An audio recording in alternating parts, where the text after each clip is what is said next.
Lasau, zunora zoaz? Ni ara. Nondik, hemendik? Hala da.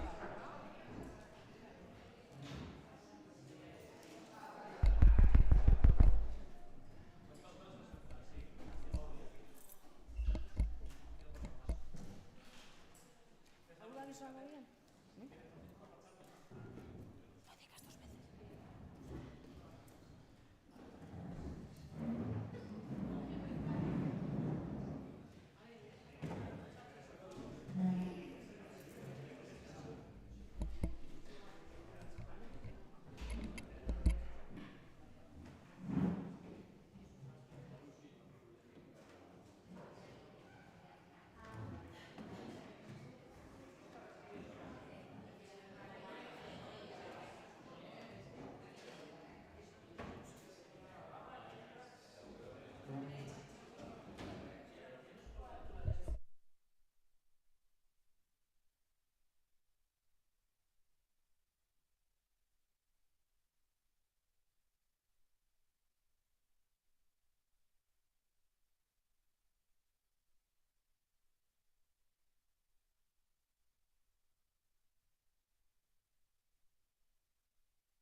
Arratsaldeon guztioi, gaurko osoko bilkurarekin hasiko gara.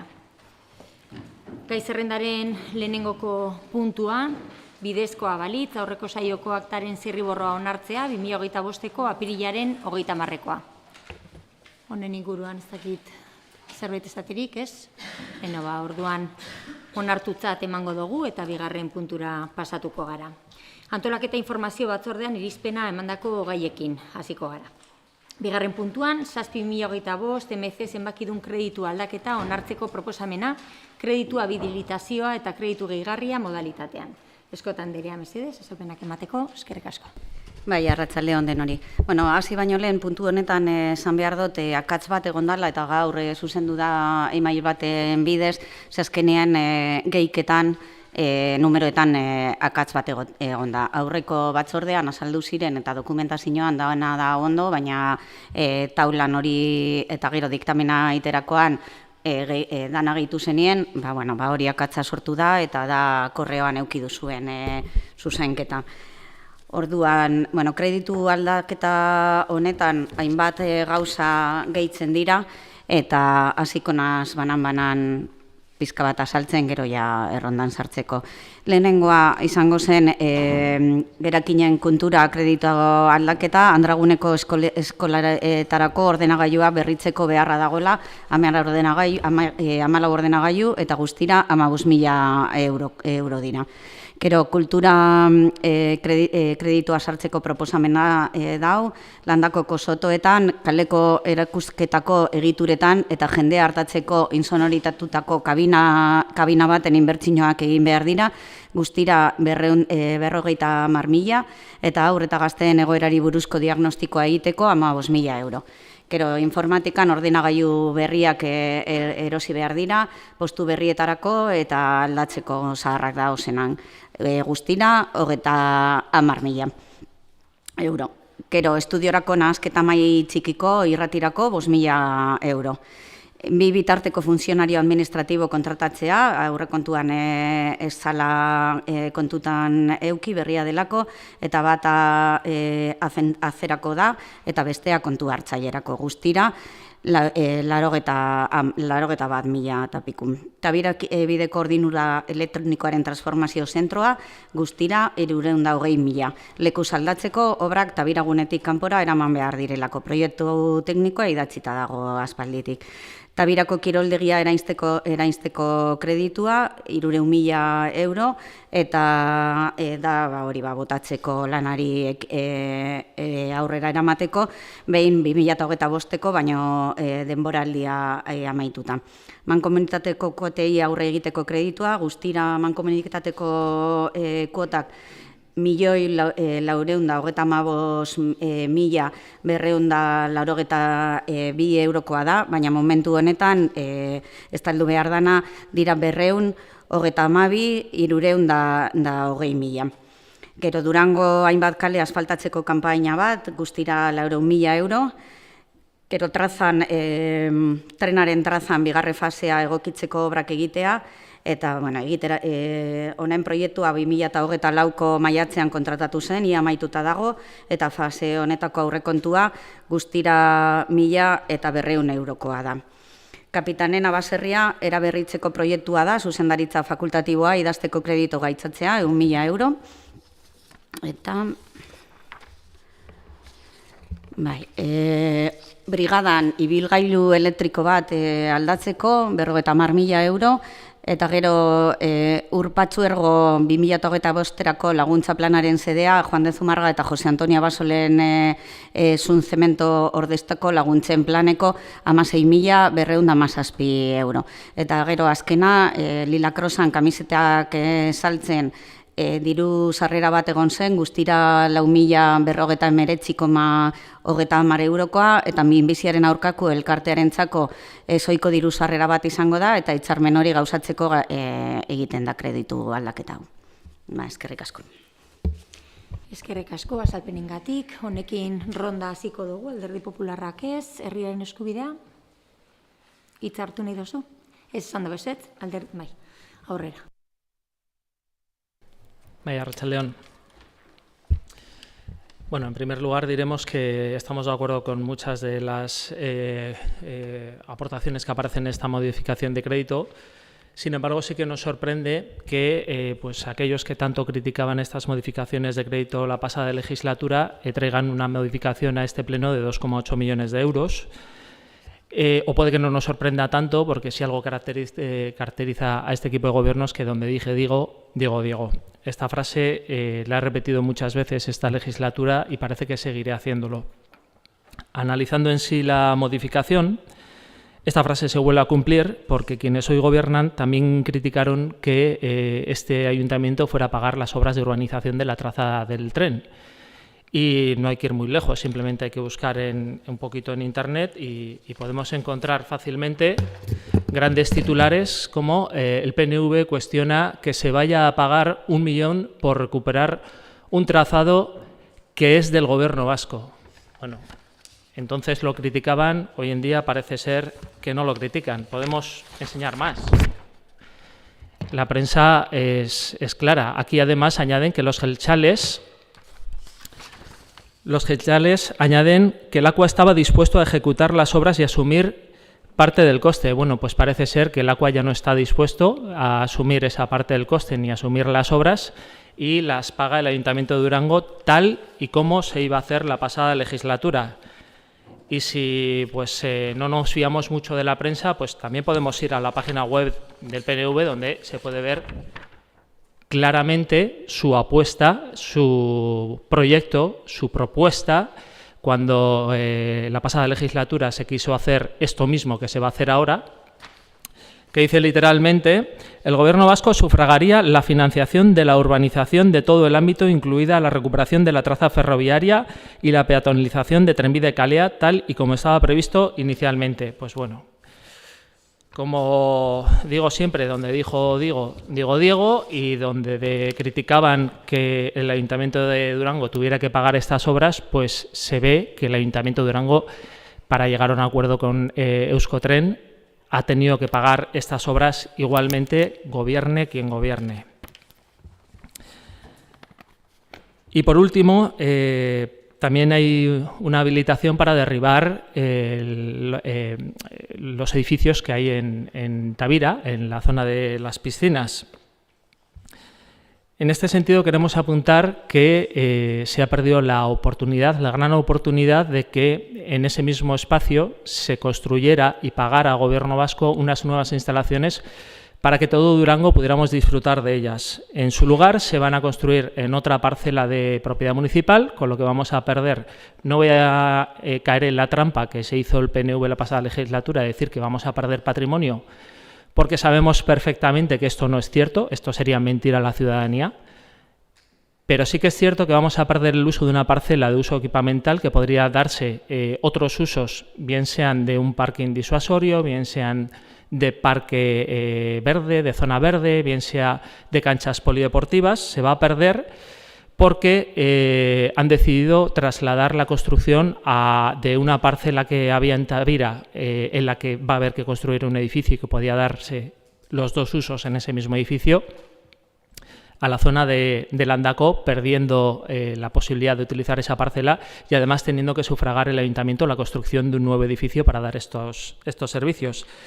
Así que, como repito, no hay cosas que no logramos entender. Además, dentro de este proyecto se añade el hecho de que la pasada legislatura teníamos unos vestuarios preparados para construirse y entrar en marcha en 2024. Había un proyecto ya hecho. Por lo visto, este año parece que pueden ponerse en marcha, que sí, que no. Bueno, ya veremos a ver lo que pasa. El caso es que en 2024 podrían estar en marcha. En 2025 nos vemos otra vez abocados a no tener vestuarios en Tavira y, bueno, pues creemos que las cosas se podían haber hecho de otra manera, porque al final la realidad es tozuda y demuestra que aquello que la pasada legislatura, cuando gobernábamos, íbamos construyendo, íbamos haciendo, estaba bien hecho. Mi esker. Eskerrik asko, Alderdi Sozialista, aurrera. Bai, arratsaldeon guztioi. Bueno, en esta modificación de crédito, en lo que se refiere a urbanismo, creemos que están recogidos 3 proyectos que para nosotras son muy importantes. Capitanena, que es el proyecto, y a partir de ahí podremos desarrollar lo que es Capitanena, la segunda fase de la Vía Verde y los vestuarios de Tavira. Y luego, en lo que refiere a lo que son las modificaciones de crédito necesarias para los temas de ciudadanía, pues bueno, creemos que queda claro que seguimos escuchando a las personas. Pues hace tiempo que en Andragunea se nos venía diciendo que hacía falta un cambio de ordenador y se van a llevar a cabo. En los sótanos de Landako hay que hacer pequeñas obras, bueno, poner wifi nuevo, pintarlos, adecuarlos y señalítica nueva, y también se van a hacer, y hacer un diagnóstico para infancia y juventud, que a partir de ahí podremos dar las soluciones que ese colectivo nos viene pidiendo hace tiempo. Por tanto, creemos que todo lo que en esta modificación de crédito se propone son cosas buenas para Durango y buenas para nuestras vecinas y vecinos, y por tanto creemos que es una modificación de crédito que deberíamos impulsar entre todas y todos. Bildutik, mesedez, aurrera. Bai, arratsaldeon guztioi. Bueno, 2,8 milioi gerakineko kreditu aldaketa aurkezten da. Hainbat gai eta proiektuetan erabiltzeko. Oro har, bat gatoz egin nahi denarekin. Langile gastuak, asfaltatze gastuak, mankomunitatearen gastuak eta bar. Hala ere, egia da proiektu horietako batzuk, hala nola Capitanena, trenbide edo Tavirako igerelekoak, gure legegintzaldian hasi zirela, baina aipatu ditugun horiek 2 urte atzerapen daramate. Capitanenaren kasua, con la excusa del mantenimiento del ascensor, del gasto del mantenimiento, ¿no?, del ascensor, se quiso eliminar y no hacer este proyecto. Y gracias a la presión vecinal y sus concentraciones, pues, que surtieron efecto, pues esto no fue así. Sin embargo, pues el dichoso ascensor, esta excusa sin mayor fundamento, bien caro nos va a salir finalmente, ya que se ha tenido que rehacer un anteproyecto. Ahora se tiene que licitar un proyecto, además de una modificación de normas subsidiarias con sus correspondientes costes. Con lo cual la obra nos saldrá además mucho más barata, la obra final, el proyecto final que se quiere hacer. En fin, 2 años después y unos cientos de miles de euros más, puede que para final de la legislatura sea una realidad, cuando ya podría estar siendo realidad y estar siendo disfrutada. Con el vial del tren, pues más de lo mismo. Ya tenía que estar hecho en su totalidad. Se dejó hecho en la pasada legislatura los proyectos del tramo 1 Trenbide y el tramo 3 Landako, o Faustebekoa, que se acaban de terminar, y también se dejó hecho el dinero para el tramo 3 y el proyecto. En definitiva, 2 años de retraso, como ha apuntado el portavoz de Herria en Eskubidea, Jorge, donde antes todo eran trabas por parte del PNV, tanto en este ayuntamiento como en Eusko Jaurlaritza, pues ahora no hay ninguna. Y sobre los vestuarios de las piscinas de Tavira, pues qué decir, ¿no? Que lo que aquí se trae para aprobar, 300.000 euros para la demolición de un edificio, creemos, no creo que sean de los dos, no nos queda claro esto. Sin embargo, si solo se derriba uno, ¿qué es lo que se va a hacer con el otro? Pues está pendiente. Y 320.000 euros para demoler, bueno, para mover, perdón, la subestación eléctrica que hay. Era algo que se sabía desde un inicio, eran cuestiones previas que había que realizar antes de cualquier anteproyecto o proyecto, de llevarlos a cabo. Eso se dejó también previsto, tanto mover la subestación como la demolición, además del permiso de Adif para poder construir debajo de lo que es el HT y, bueno, como decía, un anteproyecto hecho también. 2 años después no se ha hecho nada. Sobre que apuntaba Herrian Escubilla también Kirolene, pues también, pues eso, una falta de oportunidad. Se quiere trasladar a Faustebecoa, cuestión que creemos que es puro humo, como ya se vino en las pasadas elecciones. El consejero de turno de Educación vino y se sacó la foto debajo del bachoqui que se iba a hacer el famoso Kirolene y finalmente pues ni la pasada legislatura ni esta. Veremos si con esta modificación pues se ven algunos avances. Eskerrik asko. Eskerrik asko, eta ronda bukatzeko, Askotan Nerea, mesedez. Bai, arratsaldeon. Bueno, me voy a centrar en la modificación de crédito y efectivamente en que este es el camino para que los proyectos puedan seguir adelante.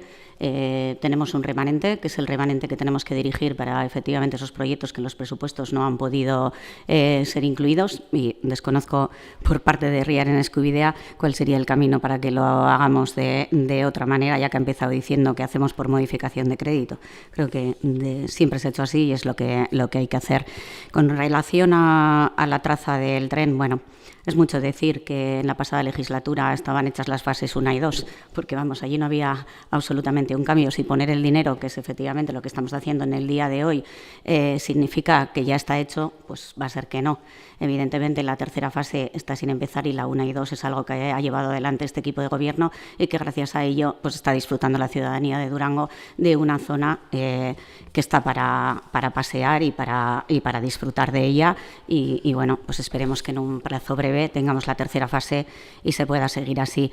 Hay una diferencia fundamental, es que en abril de 2024 firmamos el convenio de cesión de la traza, cosa que anteriormente no se había hecho. Por lo tanto, las cosas tienen un camino, hay que firmar y jurídicamente hacerlo de la manera adecuada y es a partir de ahí, en el momento en el que se pueden hacer las cosas. Por lo tanto, no es un retraso que sea por una falta de planificación o porque realmente nosotros no hayamos querido hacer antes, sino que hay que llegar a acuerdos. A la vista está que durante 4 años en la anterior legislatura ni EH Bildu ni Herrian Escubilla fueron capaces de hacer absolutamente nada, ni con el proyecto del PERI ni con el resto de acuerdos y bueno, en este momento nosotros vamos a llevar adelante esos proyectos. Con respecto a Kirolene, creo que ya se ha dicho en prensa una y otra vez que Kirolene necesitaba más metros en Tavira, que cuando ya comenzaron con el análisis y no era una zona en la que pudiéramos prescindir de los metros que se solicitaban, porque es donde están las piscinas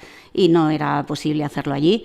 Y por eso al final se entendió que había una ubicación mucho más razonable y es al final a donde va a poder ser esa construcción. Ello no significa que se pierda una oportunidad, sino que en Tavira seguiremos teniendo los metros disponibles para realmente lo que está proyectado, que bueno, pues dado que hay tanta inquietud por ello, pues se informará adecuadamente de todo el proyecto en la próxima Junta de Durango-Kirolak y ya allí se podrá tener más datos de realmente cómo se va a hacer, qué es lo que está previsto y allí se dará el resto de información.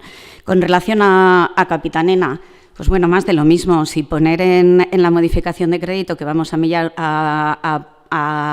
meter 1 millón de euros y luego no movemos ni una piedra ni un papel, pues bueno, sí, efectivamente el anterior equipo de gobierno con lo que se queda es con que fue por Capitanena lo que lo hizo. Nosotros en ese proyecto realmente lo que se analizó es junto con los vecinos a ver cuál era lo más viable. Creemos que los vecinos en la solución que tienen ahora mismo están contentos, saben perfectamente cómo va a quedar y ha sido algo desarrollado con ellos y con el consenso consenso con ellos y entonces, pues bueno, desconozco dónde está la pega de Capitanena cuando se sabe que es un proyecto que, con independencia de que ellos empezaran aquí a venir al Pleno, en todo momento se tuvo interés en abordarlo y bueno, pues a los hechos me remito, que ahora ya tienen un proyecto de lo que va a ser y tienen conocimiento de todas las fases en las que se va a llevar a cabo. Y nada más, eskerrik asko. Eskerrik asko, bigarren buelta bat irekiko dugu, Alderdi Popularra, ez, herriaren eskubidea, bai, zurea da hitza, aurrera. Bai, arratsaldeon. Por aclarar un par de temas. Bueno, en primer lugar, nosotros no hemos criticado que se haga por modificación de crédito estas cosas, todo lo contrario. Nosotros las hicimos y tuvimos que soportar la crítica del PNV, que decían que traíamos estas modificaciones de crédito y ahora es el PNV quien trae las modificaciones de crédito. Entonces, Herriaren Eskubidea Independientes no hemos criticado que se haga por modificación de crédito, al contrario. Estamos diciendo que quienes las criticaban la pasada legislatura, este año, esta legislatura, las están utilizando. De hecho, sin ir más lejos, si miramos hace un año y un mes, en abril del 2025, podemos ver otra modificación de crédito de más de 2 millones de euros que llevó a cabo este equipo de gobierno y tampoco pusimos el grito en el cielo porque se hiciera, al contrario. Así hay que gobernar porque se tiene un remanente y hay que utilizarlo debidamente. Repito, la crítica está en que nuevamente este equipo de gobierno vuelve a demostrar que donde dije digo, y lo que durante la pasada legislatura no valía y criticaban constantemente, esta legislatura lo utilizan como se debe de utilizar, obviamente, y no nos vamos a oponer. Luego se ha nombrado por parte de la portavoz del PNV que no hicimos nada en Capitanena, no había ni un papel, que no hicimos nada con el PERI, tampoco seguramente nada con Kirolene, pero la realidad, vuelvo a decir, es tozuda y la realidad dice que en mayo, finales de mayo de 2025, Durango tiene exactamente lo mismo que tenía en mayo de 2023 en los 3 proyectos, tanto en Capitanena como en el PERI Ferrocarril como en Kirolene. Exactamente lo mismo. Capitanena tiene un anteproyecto exactamente igual que lo tenía en mayo de 2023. Exactamente igual. El PERI Ferrocarril tiene un preacuerdo, no tiene ningún convenio firmado, no tiene ninguna cesión. No se han empezado a mover piedras, ni se ha empezado a mover tierra, ni se ha hecho nada más que hacer un acuerdo con ETS como exactamente había en mayo de 2023. Y Kirolene tiene un compromiso por parte de Educación de Gobierno Vasco de hacer un edificio para trasladar las instalaciones que se les han quedado pequeñas. Un compromiso. Simple y llanamente un compromiso. Exactamente lo mismo que había en mayo de 2023. Pero con la diferencia de que, vuelvo a decir, perdemos una parcela de 3.400 metros cuadrados cuando en Tavira había más de 3.400 metros cuadrados para poder ubicar el edificio de Kirolene. No entendemos por qué se ha aceptado el cambio, por qué se ha propuesto el cambio, pero el terreno, si miran y echan los cálculos, había más que de sobra para poder hacer. Otra cosa es que por el motivo que sea que no nos han contado, no interese. Y poco más que decir. Volvemos a repetir que tenemos un equipo de gobierno que hace todo aquello que criticó durante 4 años y no vamos a estar en contra de ello, pero sí vamos a decir que no se puede mentir a la ciudadanía diciendo que hay cosas que se hacen mal y luego hacerlas ellos así. En fin, seguiremos estando a favor de muchos de estos proyectos, seguiremos apoyándolos porque creemos que Durango tiene que seguir creciendo, tiene que mejorar mucho, hay mucho remanente y hay que gastarlo con cabeza y apoyaremos todo aquello que creamos que es necesario para mejorar Durango. Mila esker. Eskerrik asko, Alderdi Sozialista ez, EH Bildutik, bai, aurrera. Bai. Bueno, ha comentado la portavoz del Partido Nacionalista Vasco sobre el vial del tren. Nosotros dejamos hechos los proyectos de la fase 1 y fase 3, los proyectos, porque eran unos proyectos sencillos, y el dinero puesto. Y el dinero también puesto para la fase 2, que es la que quedaba hacer el proyecto, una redacción de proyecto por un arquitecto y ejecutarlo. Eso lo dejamos hecho. O sea, lo puede consultar y ver los informes, lo que quiera. Estarán con las fechas oportunas de los técnicos correspondientes. Sobre Kirolene, pues mire, no tengo aquí los papeles, pero se los voy a traer y se los voy a mostrar, porque hay 3 planes diferentes de necesidades de Kirolene. 2 los hicieron la pasada legislatura. ¿Y sabe qué? El primero de los planes tenía más metros cuadrados de necesidades que el segundo de los planes que nos presentaron. Y el tercero de los planes que les presentaron a ustedes todavía tiene menos que el segundo que les presentaron. Y sin embargo, no cabe en Tavira. Oye, qué casualidad. A menos metros cuadrados que necesitan, no cabe en Tavira. Cuando el máximo que nos presentaron a nosotros, que fue la primera propuesta de necesidades, y están los documentos, no tengo ningún problema en enseñárselos a quien sea. Cuando la primera opción era la más grande, la que más necesidades y metros cuadrados necesitaba, cabía allí en Tavira. Oye, ahora con la menos, con la que les han presentado a ustedes, no cabe y hay que llevarlo al Landaco. Bueno, veremos si se hace el Landaco, que lo dudo mucho. Sobre Capitanena, no solo que estaba el anteproyecto, estaba hecho el proyecto también. Y estaba hecho con las vecinas y vecinos, con su participación. Y estaban de acuerdo con ese anteproyecto y con ese proyecto. Y lo que vinieron, y es que, no sé, casualidades, que venían aquí a concentrarse abajo, en los alcupes del ayuntamiento, venían a concentrarse, o se concentraron también en la Soca, enfrente de San Agustín, porque no tenían nada mejor que hacer, porque no creían que veían peligrar su proyecto Capitanena. No tenían otra cosa que hacer y por eso se concentraban, porque ustedes habían manifestado que no creían en ese proyecto y gracias a la presión vecinal tuvieron que torcer el brazo, nada más. Queremos destacar también un dato curioso, cuando menos, y es que en esta modificación de crédito se quieren destinar 100.000 euros para redactar el proyecto de Capitanena. Hasta aquí todo bien. El coste de redactar los proyectos siempre suele ser más o menos el 10% del coste de la obra total.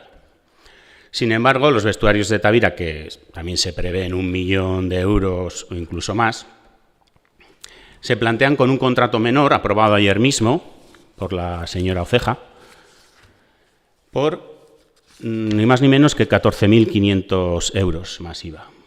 Y no solo para redactar el proyecto de las piscinas, sino que además también le añaden redactar el proyecto de demolición del antiguo edificio. Con lo cual, en esta modificación de crédito se está contemplando un gasto de 300.000, ¿no?, para la demolición. Entonces, muy curioso, cuando no sospechoso, que algo que a todas luces pues no cuadra, no dan los números. Porque si cogemos el ejemplo anterior, el de Capitanena, 100.000 euros para hacer un proyecto por una obra de más o menos 1 millón de euros, en el caso de los vestuarios serían otros 100.000 euros para una obra de más o menos 1 millón de euros. Y si le sumamos los 300.000 de derribar el edificio, pues 30.000 más. Tendrían que ser más o menos 130.000 euros y sacar mediante una licitación y no con un contrato menor de 14.500 euros firmado ayer por la señora Saroceja. Con lo cual, bueno, que conste en acta también para advertir a quien proceda estas infracontrataciones y las posibles consecuencias posteriores, si es que las tuviere. Esan bezala, ados gaude proiektu estrategikoak behingoz aurrera eramatearekin, edo gutxienez horretarako hasierako urratsak ematearekin. Hala balitz, legegintzaldi honetan gauzatu ez badira, Durangoko herritarrei jakinarazi nahi diegu proiektu horiekin genuen konpromisoa irmoa zela eta izango dela, eta gauzatu egingo ditugula. Aurreko legaldian erakutsi genuen bezala. Horregatik, alde bozkatuko dugu. Eskerrik asko. Eskerrik asko, Urkiza jauna, eta bukatzeko ronda, EAJ. Bai. Bueno, la verdad es que son como el perro del hortelano. Se dedican a ir a prensa a decir las cosas que no vamos a hacer, cuando saben perfectamente que las vamos a hacer, y cuando luego se trae a este pleno lo que efectivamente, para cuando han dicho que no vamos a hacer, ya estaba en camino, pues entonces empezamos a entrar en detalles de que si el contrato menor, el proyecto, Tengan un poco de paciencia y todos los expedientes son públicos, están absolutamente a disposición de todos los concejales que no tienen nada más que pedirlo y por supuesto que si hay algo que tiene que solicitar con respecto a ese contrato, con respecto a Capitanena o lo que sea, pues no tiene nada más que pedirlo, para eso están las correspondientes batzordes y como ya he dicho, todo lo que haya que explicar con respecto al proyecto de Tavira, el cual hace tiempo que se está trabajando en él, está este proyecto muy adelantado, con independencia de que hayan salido en prensa diciendo que seguimos sin vestuarios. Los vestuarios van a ser una realidad, como hemos dicho, para el año 2026 y eso sí que es un compromiso de este equipo de gobierno, que es el momento en el que se tendrán esos vestuarios. Lo demás, pues bueno, solo es querer decir que viene el lobo y luego no viene y realmente los proyectos están en marcha. Con relación a lo que decía de los proyectos de la traza, pues hombre, si los proyectos tenemos que modificarlos, pues realmente difícil es con esos proyectos poder llevar adelante las cosas. Por lo tanto, nada es tan fácil como decir que hicimos un proyecto y que ya con eso parece que seguido entraban las máquinas y estaban haciéndolo, sino que el trabajo de la oficina técnica es un trabajo complicado, donde los proyectos hay que modificar y existe una tramitación complicada, como conocen perfectamente. Entonces, las fases se han hecho todo lo más rápido que se ha podido. Evidentemente no es por falta de planificación ni por falta de insistencia, sino que la oficina técnica tiene en este momento en sus manos muchos proyectos y bueno, se irán abordando poco a poco. Tengan paciencia, tenemos 2 años de legislatura por delante y se verá realmente en qué termina la legislatura. Con respecto a lo de Kirolene, a ver, nadie más que nosotros hubiéramos querido que efectivamente se pudiera poner allí y que fuera de la manera en la que inicialmente se había previsto. Hubiera supuesto que no había que volver a iniciar el expediente y hubiera supuesto muchísima facilidad con respecto a ello. Parece como si es que nos hemos inventado los metros y nosotros queríamos Kirolene en otro lado. Era una ubicación que estaba muy bien, pero evidentemente si por metros no se puede realizar, pues somos los primeros que no podemos hacer que quepan cosas donde no entran y entonces pues ha habido que pensar otra ubicación. Que les guste o no, es lo que tiene que hacer este equipo de gobierno, buscar soluciones a los problemas que van surgiendo y es lo que constantemente estamos haciendo pues con todas esas cosas que se han dejado y que aunque quieran quedar de que quedaron maravillosos, pues efectivamente aquí en este ayuntamiento había numerosas cosas que no lucen como vienen a querer decir del anterior equipo de gobierno. Nada más, simplemente decir que en esta modificación de crédito, que al final son 2.815.000, hay numerosas modificaciones de crédito, que todas son necesarias y que se están ya llevando a cabo y que, bueno, pues que justo se han centrado en aquellas que suponen una mayor infraestructura, pero existen otras de cultura y de otras áreas que evidentemente son igual de importantes, pues como pueden ser los mismos ordenadores de la Andragune, que desde hace tiempo pues era una petición, y otra serie de modificaciones a las que se abordan, que fuera parte de los proyectos, pues este equipo de gobierno lleva adelante numerosos proyectos, que es para lo que se destina este dinero. Eskerrik asko. Eskerrik asko, Eskota Anderea, eta, bueno, ronda bukatuta, orain bozkatzera pasatuko gara. Aldeko botoak, aho batez onartzen da. Bai, ezta? Bueno, kontrako botorik, abstentziorik, aho batez onartzen da. 3. puntura pasatuko gara beraz. 2025-2027 diru laguntzen plan estrategikoaren aldaketaren proposamena. Diru laguntza izenduna onartzea, minbiziaren aurkako elkartearen alde. Ruiz Anderea, mesedez, eskerrik asko. Bai, denotakigunez, pasan Lila Crossan saldu ziren kamisetak, bertan lortutako dirua, Asociación contra el Cancerrentzat izango da diru hori beraiei emateko aldaketa egin behar dugu diru laguntzen plan estrategiko. Aldaketa bakarri da aurten, datorren urtean hori diru laguntza hori desagertuko zen, eta ekartzen dugun proposamena da 4.059,30 euro beraiei diru hori emoteko. Eskerrik asko, eztabaidarako ronda bat irekiko dugu beharrezkoa baldin da, ez, Alderdi Popularra ez, Herriaren Eskubidea ez, EH Bildu ez. Orduan zuzenean bozkatzera pasatuko gara, aldeko botoak. EAJ, Alderdi Sozialista, Herriaren Eskubidea eta EH Bildu aldeko botoak, kontrako botoak, abstentzioak, Alderdi Popularra abstenitu egiten da. Onartuta gelditzen da beraz, 3. puntua eta 4. puntura pasatuko gara. Udal jaiegunen proposamena Euskal Autonomia Erkidegoko 2026ko jaiegunen egutegi ofizialerako. Azalpenak mesedez, Eskota Anderea, aurrera. Bai, betiko moduan udal jaiak aukeratu, udaleguneko jaiak aukeratu behar dira, eta, aurreko urteetan moduan proposatzen dana da Uztaian 31an San Ignacio egunean, eta urrian 13an San Fausto egunean, eta horrek dira proposatzen diren egunak. Eskerrik asko. Eskerrik asko, suposatzen dut hemen ez dagoela eztabaidarik. Orduan, bozkatzera pasatuko gara zuzenean, aldeko botoak. Hau batez, onartuta gelditzen da 4. puntua. Eta honekin atalau bukatutzat ematen dugu, eta gobernu organoen kontrolerako atalera pasatuko gara. 5. puntuan, diruzaintzako gerakinekin finantzatutako kreditu aldaketen berri ematea. Eskota Anderea mesedez, zurea dait. Bai, eskerrik asko.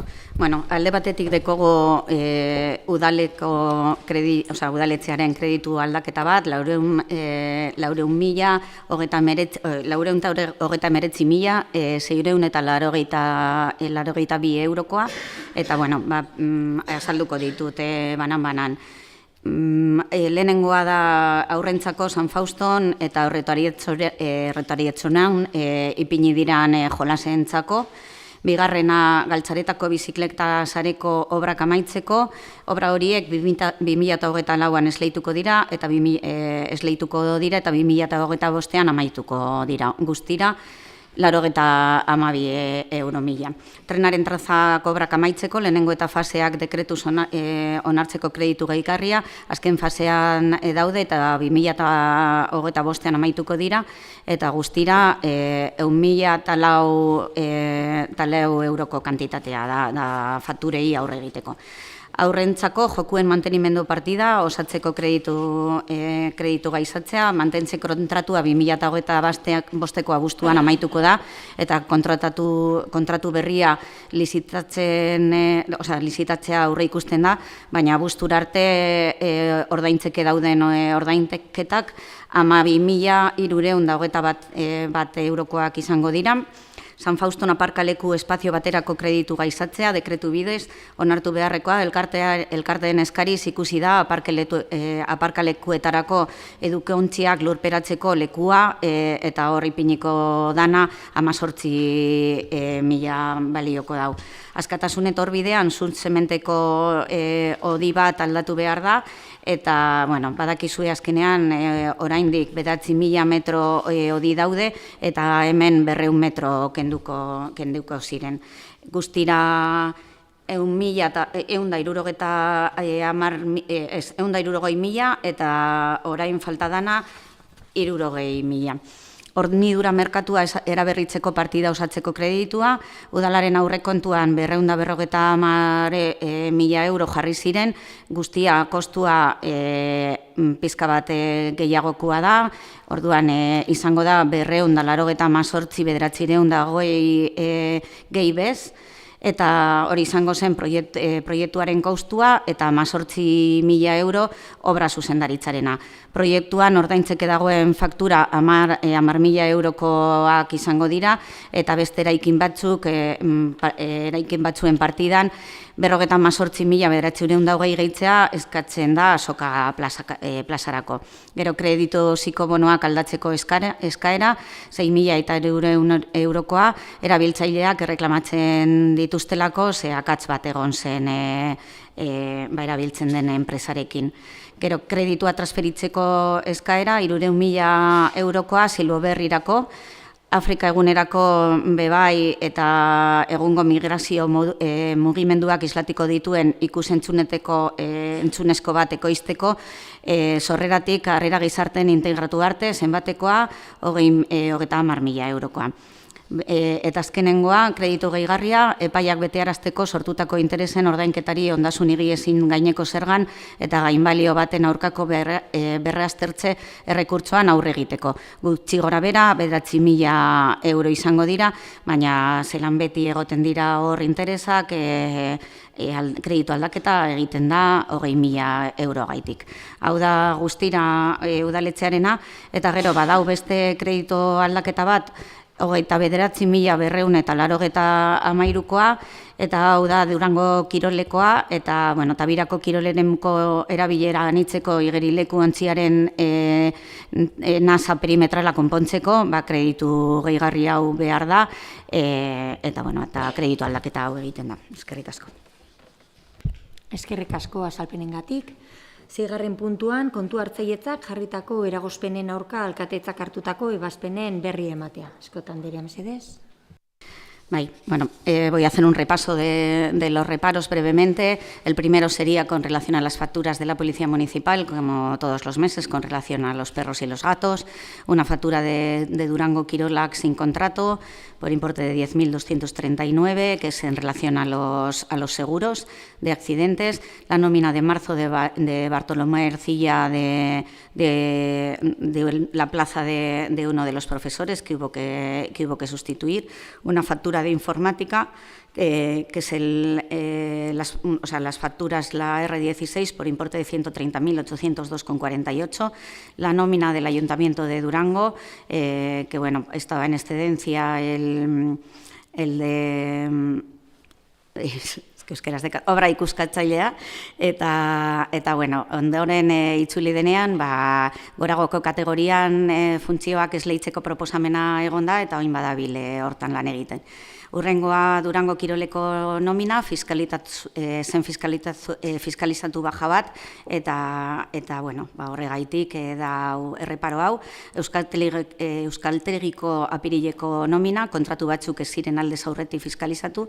Apirileko Bartolomé Ercillako nomina, bazkenean baimen bat ezala fiskalizatu, eta Astarloa kulturgintzako apirileko nomina ere.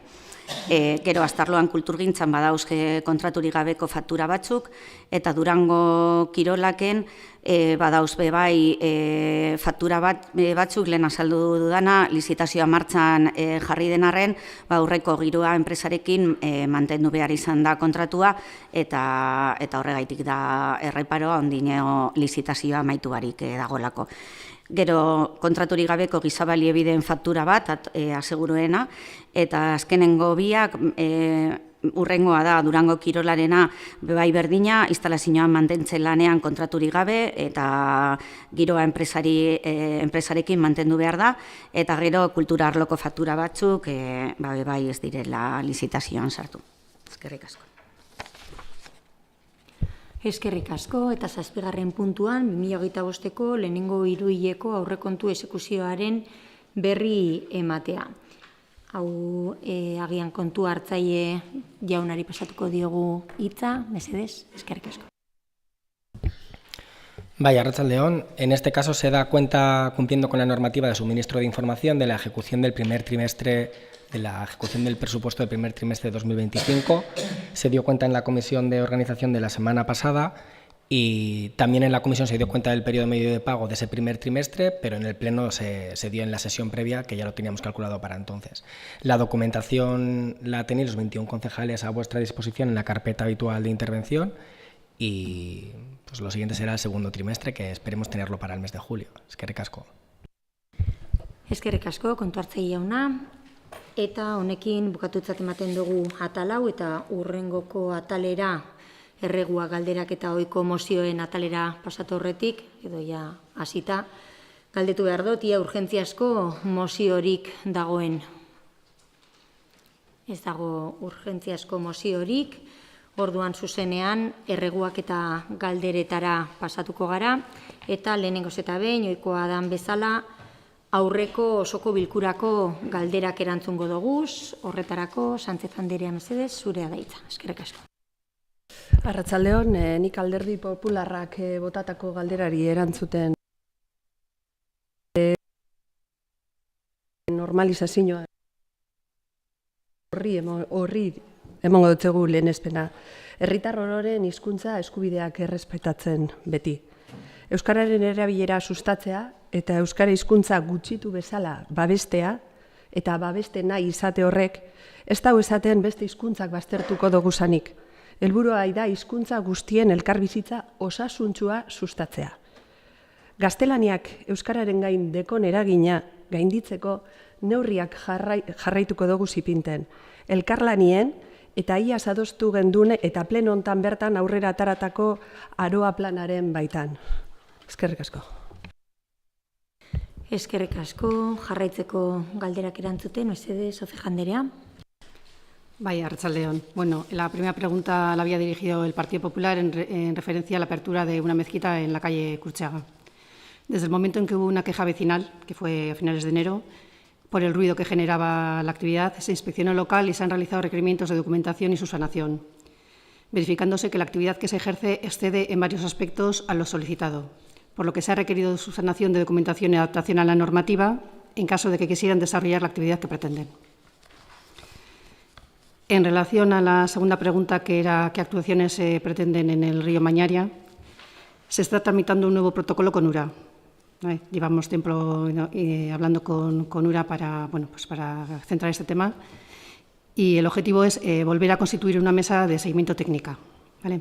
Se trata de poder abordar con agilidad todos los problemas detectados y sus soluciones, mediante planes de actuaciones anuales que los hace URA con la colaboración municipal.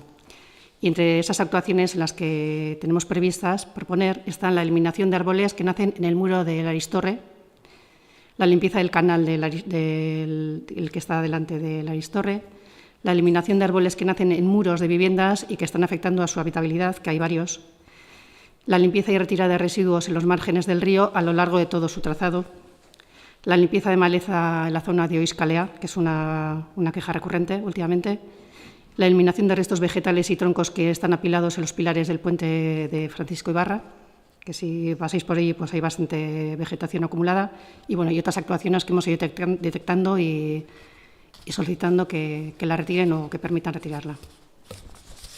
Vale. En cuanto tengamos el acuerdo cerrado, pues lo presentaremos en la comisión para que lo conozcáis.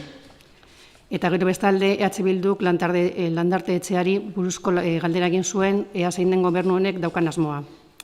Landarte urtetako eraikina da eta 3 etxebizitza eta garajea ditu.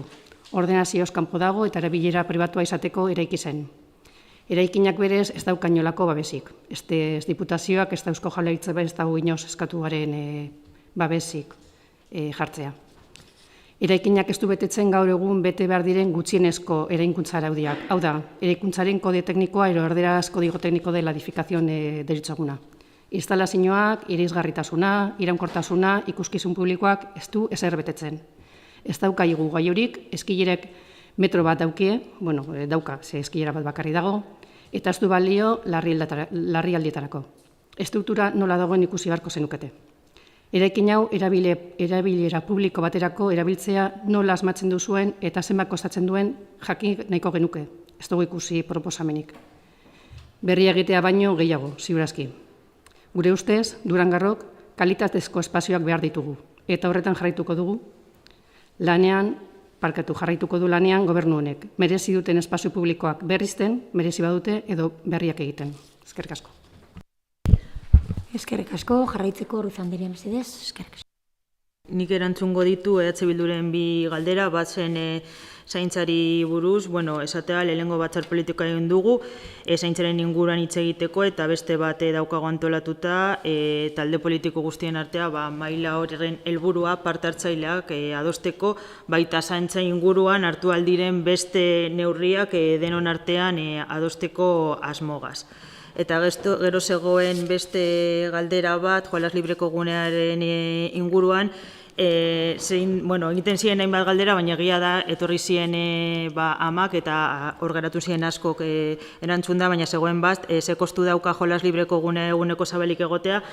Nik esango dut, hilabete guztietan auki diren gastuak. Garbiketan, 827,64 euro, zaintza lana 9.871 euro, montaje eta desmontajea 500 euro, autoprotekzio plana 300 euro, lur losetak erosi behar diez, apurtzen diez, 480 euro, eta tatami bat 1.389. Esan behar dugu, partida horretan 19.000 euroz geneuzkala, eta inoiz ez dugula esan diru arazorik zirela, baizik eta landakon okupatuta badago, ezin dela erabili. Konpromiso hartu dugu ekaineko erregintzako batzordera gai hau eramateko eta talde politiko guztien artean gai hau lantzeko. Eskerrik asko, eta bukatzeko Escot Anderea mesedez. Sí, es para contestar a una pregunta de Euskal Herria Bildu en relación con el PADI. Bueno, en este momento disponemos ya del informe del año 2024, que es un informe público con todos los datos del PADI. No obstante, pues bueno, teniendo el informe del 2023 y el 2024, sí que ya me quería detener un poco en los datos, pues para ver un poco la evolución, con el compromiso de que luego en los próximos 6 meses, tal y como se adquirió el compromiso en la moción, solicitaremos que nos faciliten otra vez los datos para ver su evolución. En el 2023, la población total de niños y niñas de 7 a 15 años fue de 193.543 y frente a ello en 2024 la población de niños y niñas del mismo rango de edad era 187.901. Hay una disminución en la población total de 5.642 niños. La población atendida en 2023 fueron de 118.112 niños y niñas atendidos y en 2024 122.533 niños y niñas atendidas. Por lo tanto, hay un aumento en la población atendida de 4.421 niños. La tasa de cobertura en 2023 fue del 61,03% y la tasa de cobertura en 2024 65,21%. Por lo tanto, la diferencia es un aumento en la tasa de cobertura de 4,18 puntos porcentuales. La asistencia en consultas públicas en 2023 fue de 6.602 niños y niñas atendidos en consultas públicas de Osakidetza y en 2024 se atendieron a 7.590 niños y niñas en consultas públicas de Osakidetza. Por lo tanto, la asistencia pública ha aumentado en 988 niños. La asistencia a consultas privadas en 2023 fue de 111.510 niños y niñas atendidos en consultas habilitadas del sector privado. Y en 2024 fueron 114.943 niños atendidos en consultas habilitadas del sector privado. El aumento en la asistencia privada con este programa fueron de 3.433 niños. La frecuentación en 2023 fue del 92% de la población de 15 años utilizó el PADI al menos una vez y en el 2024 fue del 94% de la población de 15 años utilizó el PADI al menos una vez. Por lo tanto, en la frecuencia de uso se aumenta en 2 puntos porcentuales. En facturación también hay un aumento del gasto, de tal forma que entre 2023 y 2024 la facturación aumentó en 512.209 euros. El porcentaje de asistencia adicional fue de alrededor del 1% en 2023 frente al 0,92% del 2024 de población atendida. Por lo tanto, se mantiene esa proporción de asistencia adicional en tendencia similar. En resumen, en general, en 2024 hay un aumento de la población atendida y en la tasa de cobertura en comparación con 2023. La facturación también mostró un incremento, lo que indica una mayor utilización del sistema. A pesar de la disminución de la población total, la asistencia y la cobertura se mantuvieron en aumento, lo que sugiere una mejora en la efectividad del programa del PADI. Eskerrik asko. Eskerrik asko, Escot Anderea, eta orain bai galdera berriekin hasiko gara, Alderdi Popularrarekin hasiko gara, aurrera. Eskerrik asko, alkate Andrea. En primer lugar, nos gustaría pues saber qué medidas se están llevando a cabo desde la alcaldía o si se tiene pensado llevar alguna medida al respecto y explicaré. Consideramos desde el Partido Popular que la financiación por medio de Udalkutxa de la Diputación hoy en día es insuficiente, ya que Durango no es un municipio más de Vizcaya.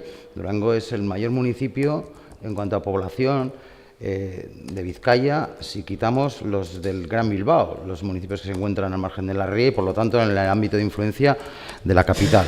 En nuestro municipio vienen ciudadanos de numerosos municipios de nuestro entorno, a los cuales, desde el Ayuntamiento de Durango, pues prestamos servicios de todo tipo, además de ser la capital de la mancomunidad, cabeza de partido judicial, sede de la Chancha y sede de numerosos servicios, insisto, que con mucho gusto desde el Ayuntamiento prestamos a todos los ciudadanos, bien sean de Durango o de otros municipios de nuestro entorno.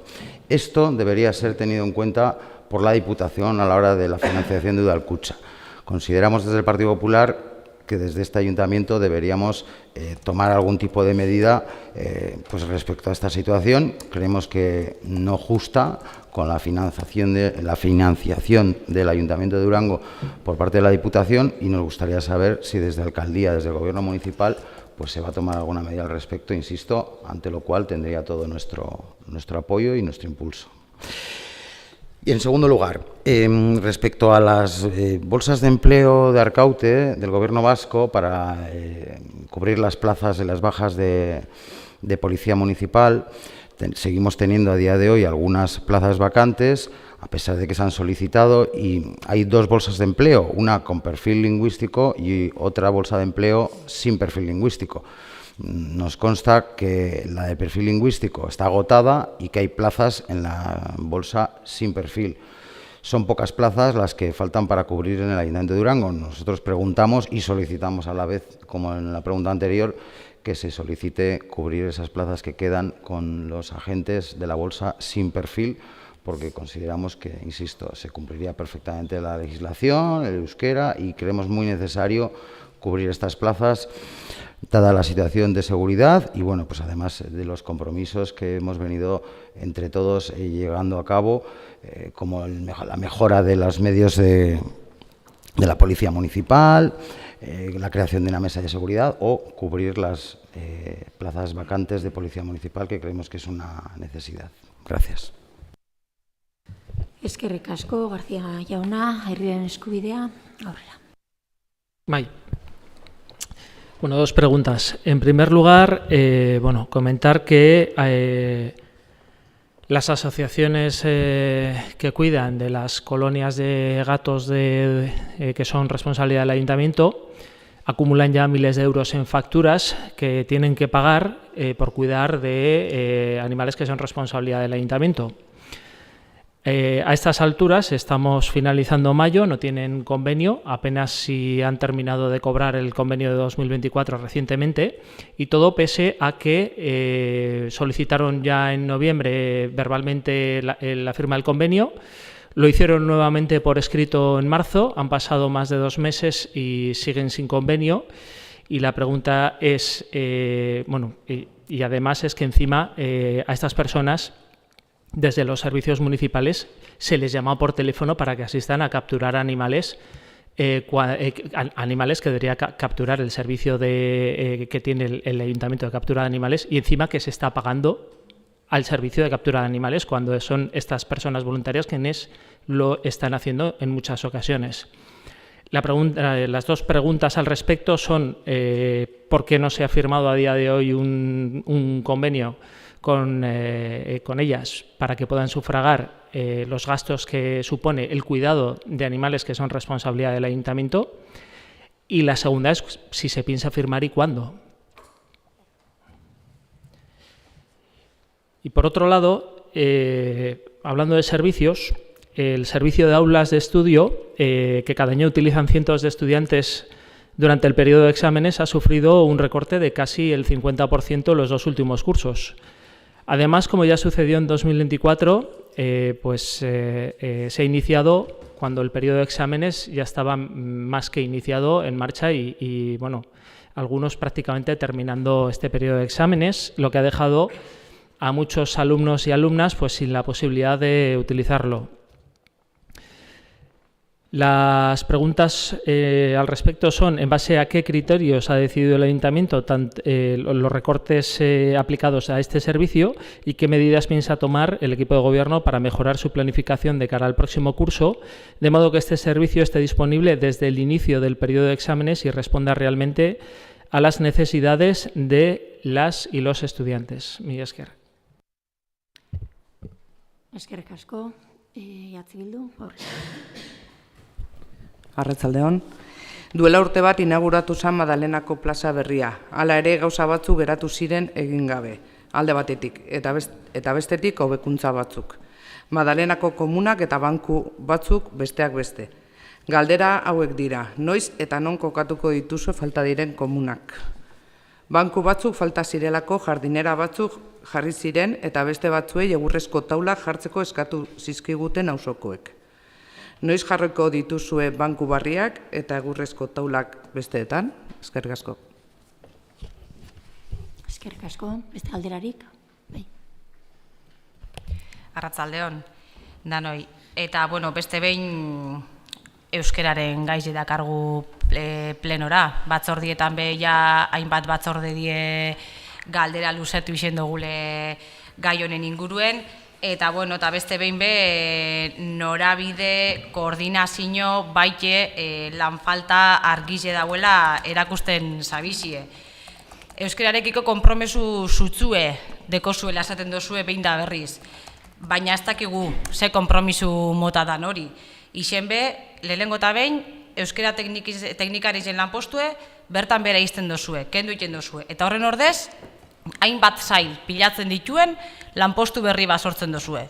Hezkuntza, euskera eta kultura, kulturgintzako koordinatzaile figura batzen dauzena. Gugeuk ez dugu haitzen. Baina bapatien, euskera teknikari zen falta igertzen dozue, eta zeregin pilaketa baten bitartez figura hori beteti egure dozue. Ez dakit, zer dalata, ez padozu ikusten gabezia hori eta lanpostu berri bat sortzi gure badozue, zeren arire sortzen dozue, zeregin pilaketa bat, nundik ataratzen dozue. Ez? Guk hasieratik argi geunken euskera teknikari zen lanpostue bere horretan itxi bizala. Zuek etzen duen holan ikusten, orduen, ze araudik babesten dau hori. Ez? Bapatien bederatzi hilebetetako zeregin pilaketa bat egin dozu, eritzak izango bere horretan prozesue jarraitu eta lanpostu bere horretan itxi beste bat sortu, zeregin pilaketa bat ipini, nun dau, gabezia, norabide, ez dakigu, ez dugu haitzen, nuntik nora noi esan zuen zereginak argi dauena da, abendutik euskera teknikari barik gauzela, eta hor dauzen lan pilaketa batzuk, ez dakigunok deko zen ardura hori. Eta batzorritan hainbat aldiz luzatu dugu galdera, eta ez dugu erantzune argirik jaso. Eskerrik asko. Eskerrik asko, beste galderarik? Bai. Nik eskari bat. Durangon 16 urtetik gorako 3.000 ikasle baino gehiago bizi die, bigarren hezkuntza, erdi maila eta goi mailako ikasleen artien. Aurten beldu da azterketa sasoie, eta udal liburutegiko ikasgela txiki geratu da. Maiatzaren 27 arte, ez da ikasgela edo leku alternatiborik eskaini. Azterketak bere sortzen dabien ezin egonari, kasu honetan gehitzen jako, ikesteko leku baten, edo ikesteko leku bat eukingo dabienaren ziurgabetasune. Izen mundu guztiak esteko bere etxien ikesteko leku lasai eta egoki bat. Gauzako lan eta egoera datozen urtetan berriro errepik hau ez daiken, urrengo ikasturte hasi aurretik, ikasgela alternatibo hauek egokitzeko egutegi bat planteatzie edo egutegi bat diseinatzie proposatzen dugu. Egutegi hau ikasleekin adostu eta fetxak eta lekuek ikaslei komunikau eta eurekin kontrastatzeko proposamena egiten dugu. EH Bildutik prest gauz egutegi edo proposamen hau aurrera ateratzen laguntzeko. Eskerrik asko, beste galderarik? Bai, lehenengo erroegu bat eta gero galdera batzuk.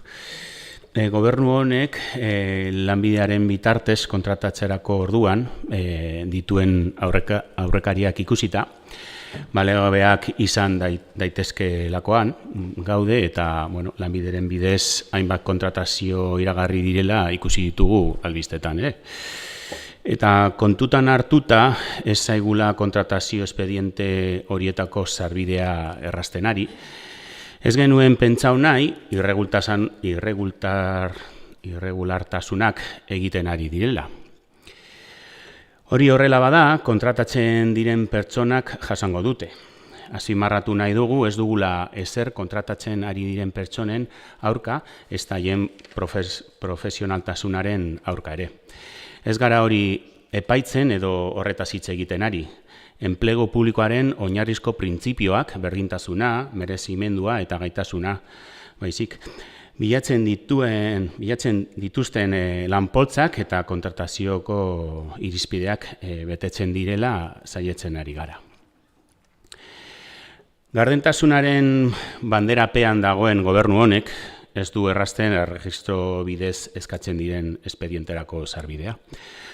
Horiek eskuratzeko eskubidea baitugu, balio dezala salaketa publiko honek, ohartarazteko alde batetik berezko prozesuak egin daitezela edo kontratazio publikorako lanpoltzaren irizpideak jarraitu daitezela, eta bestetik ez zaizkigula lanbiden egindako kontratazio espedienterako sarbidea ematen, agian justiziara jo beharko dugula, berriro ere, EAJak gobernatzen duenean, justiziak behartu dezan eskutatu nahi duzuen informazio ematera. Hori erregua eta galderak hauek dira. Egun hauetan hainbat e-mail jaso ditugu, bai guk, bai beste pertsona ezberdinek, gure korreo pertsonaletan etzein profesionaletan. Durangoko albisteak izenarekin. Gauzak horrela, galdera zehatzak ditugu. Nork agindu du hori? Pertsonen baimena daukazue? Eta azkenik, datuen babeserako legea betetzen da? Eskerrik asko. Eskerrik asko. Nik bai, badakizue ohikoa izaten dela hurrengoko plenoan erantzutea, baina uste dut behintzat ikasgelen asuntoa oso garrantzitsua dela lehenbailen argi ustea. Lehenengoz eta behin, esan beharra dekot, ez dodala inolaz ere ulertzen nola orain arte ez duen inork galdetu, bakarrik Alderdi Popularrak galdetu zuen batzorde baten, horren inguruan, beste inok ez zuen ezer galdetu, eta bapatean agertzen zarete, lehenengoz eta behin, prentzan kritika egiten, jakin gabe zelan dan, eta lotsagarriena da gainera, ez jakitea, zergatik dinot hau. Babitu, atzo bertan, zorionez, eta aprobetxatuko dut zoriontzeko, bibliotekan egiten dan lan bikaina, eta bibliotekako arduraduna dan Esti Albizu zoriontzeko, zegon ginen atzo bertan ministeritzaren sari bat jasotzen, Maria Moliner saria. Eta, aprobetxatu gendun asko hitz egiteko, beste gauza batzuen artean, ikasgelen inguruan eta azterketen garaiaz, ez? Eta ezin dozue imaginatu ere egin, nola edo zelako mina zeukan arduradunak jakinda hau 10 urtetan ez dala, 10 urtetan, ez azkeneko urtetan ez dala ezer aldatu.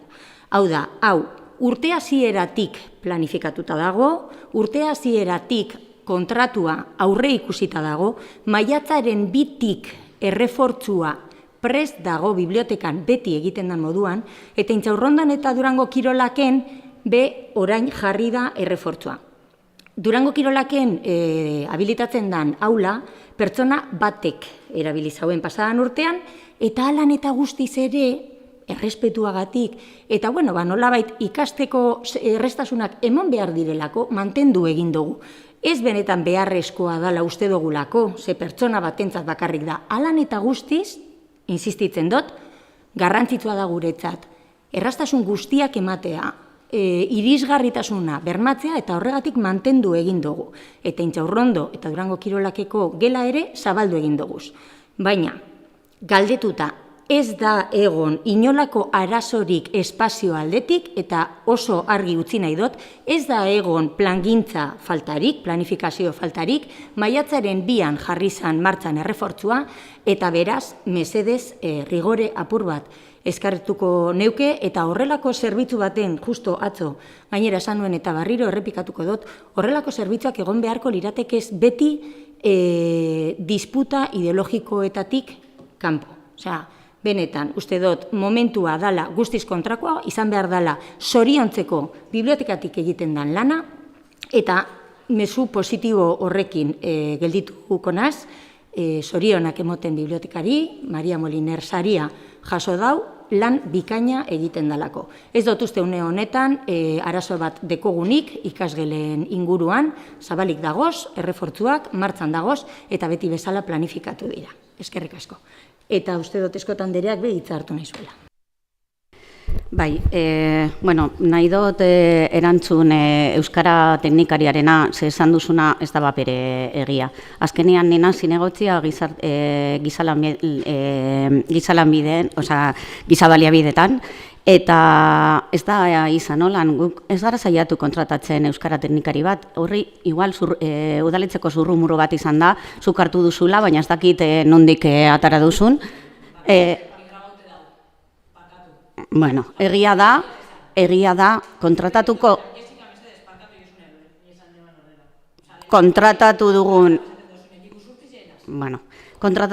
dugun pertsona izango da lanpostu horren funtzio guztiak betetzeko. Zeregin metaketa bat izango da, bai egia da, baina ni kontatzen dizu zer egingo dugu. Bai, baina Josune, mesedez, errespetu egaitik niri guzurtizena zela esaustezu. Eta nik guzurrik ez dotezan inungun momentuen. Ulertzen duzun moduan nik ez dakit beste batzordetan zer esaten da, ni dakit nire arloan zer egiten den eta zer gabiltzen kontratatzen. Orduan, gabiltz kontratatzen pertsona bat funtzio guztiak betetzeko. Eta izango da, haren zireginen artean, bai euskera teknikariarena izango da, baina izango da, guk aurretik esan genuena arduradun bat izango dela eta hori da kontratatuko duguna. Gauzak argiteko. Segundu bat, argitu nahi dut mesedez, bale? Kontua da, Jessica galdetu egin zuen herrigintza batzordea zegoelako, ia zer eta esan nontzan, nik pertsonalki zeregin metaketa bat zegoela aurre ikusita. Eta zein izango da perfila? Da, nik esan nuen. Euskera izango da lehentasuna emango jakona, orduan, berria lanpoltzak eta zelan egin daitezkeen, ze lanpoltza dagoen, edo ze hori informazioa ez geneukan, baina garrantzia emango dotzaguna izango da euskera arloari. Hori nik pertsonalki informatu nontzan Jessicari herrigintza batzordea baino lehen. Eta Jessicak eman zuen informazio hori zalako informazioa. Errealidadea da, gero zeregin metaketa hori tramitatzeko orduan eta kudeatzeko orduan informatzen zaigu ezin dala egin lanpostu bat sortu, de hecho, lehenengoko galdera egin genduna izan zen. Egin dezakegu zeregin metaketa bat eta gero prozesu guztia tal, eta esan zitzaigun ezetz, egin behar zalaia, perfil hori, gero izango sana, lehenengo aldaketa hori, eta gero egin alko zala zeregin metaketa bat. Azkenean, esan zaiguna da, zeregin metaketa hori gu gabizela orain bultzatzen guretzat premiazkoa dalako, lehen betetzea eta prozesua badakizue denbora erameten duelako, esan digutena da zeregin metaketa egin alko dala, baina perfila izan behar dala, ja sortuta dagoena. Zer gertatzen da? Ez dala existitzen lanpoltza bat perfil horregaz, eta horretan gabiltza. Orduan, inork ez dau gezurrik esan,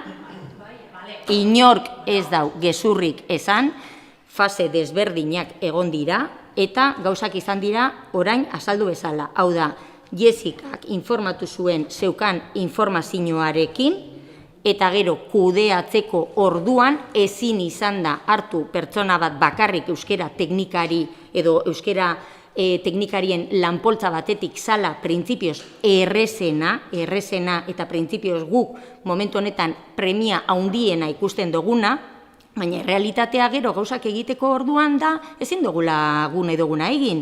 Da, hor dauz arau batzuk eta esan zaiguna da zeregin metaketa egin ahalko da, baina perfila hori izan behar da, eta horretan dabiltza. Azkenean, gustauko jaten, berbaitie, errespetu egaitik, gizabadialbidetako zinegotzi jorduen retraktau daitela, zenik blusatu dudazen galderak die, batzorde horretan emandako informazioen arabera, eta nik ez dut esan gezurrik. Inungo momentuen, esan dudan gauza bakarra da, batzorde horretan esan zan, eta bestelan, arloko arduradunek, esango dau hori horrela dala, eta bestelan grabaute dau, eta nik horren inguruko galderak luzetu dodaz. Orden mesedez, errespetu eskatzen dut, guzurrik ez todalako esan. Gizabila baideko, zinegotziz ezara eta ardura dune. Errespetu zu edekotzut, baina bueltan bardin eskatzen dut. Zen nipe guzurrik ez dut esan. A ber, esan duzuna, zuk esan nahi duzuna, baina zuk azaldu duzu, azkenean guk abiltzala Euskara teknikari bat kontratatzen. Eta nik esaten dizut, giza baliabidetik hori ez gauzela egiten. Guk ez, baina hau ez da barkatu, baina gogoratuko dut gauza bat. Hau da turno bat galderak egiteko. Gogoratuko dizuet, itzi da zuen nire turnoa da. Orduan, gogoratuko dizuet aurreko legegintzaldean, hemen, ezin zala hitza bez hartu, eta ezin zala azaldu ezebez. Eta ez bazegoen galderarik, zuek askotan azalpenak ematen duzuela, eta galderarik ez duzuela egiten, bakarrik erabiltzen duzue denbora hori, nahi duzuen azalpenak emoteko, hori guk guztiz debekatuta geneukan. Beste modu baten egiten dugu, eta hori eskubidea dekozue. Hor dekozu zure alkatea izan zana, eta berak debekatzen zuen hitza erabiltzea osoko bilkuran. Orduan, zuk esan duzu guk gabiltzan kontratatzen Euskara teknikari bat. Eta nik esaten dizut, hori gezurra dala, eta gu gabiltzala kontratatzen pertsona bat lanpostu horrek dekon funtzio guztiak betetzeko. Eta ez neaz zertan erretratau behar ezertaz. Berdina esaten dizut. Hori da gu gizabaliobidetan gabiltzala egiten. Eta ni hitz egiten dut gizabaliobidetik. Hori da azaldu behar du da. Eskerrik asko. Ez, parkatu, Nagore, parkatu, bestelan kendu egin beharko dizut hitza, bale? Parkatu, gauz, galdera, amatatu mikrofona, mesez, gagoz, galdera.